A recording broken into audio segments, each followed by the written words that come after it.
কালকে এক মাহফিলে গেছি, আমার কাগজও লিখা দে, হুজুর কফি লাগলে দয়া করে বলবেন।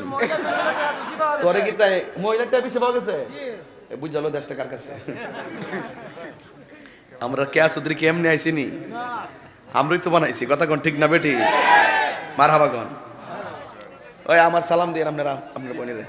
হ্যাঁ আরে বেড়া, এটা আমরার ব্যারিস্টার, জাতির কাছে পরিষ্কার। এই কথা তাহিরের আবিষ্কার। কথা কোন ঠিক কিনা? আস্তে কথা কইস না বাবা। দোয়া চাইছে? আচ্ছা ঠিক আছে, ইনশাল্লাহ আমরা ব্যারিস্টার ভাইয়ের জন্য সবসময় দোয়া করি। মারহাবা কোন। মারহাবা। তোরা চালাই করিস না চালাই ভাজান। আপনারা সত্যি করে বলেন তো, আপনারা কি বেজার হইছেন নাকি? আমার কাগজ লিখা দে, হুজুর কফি লাগলে দয়া করে বলবে।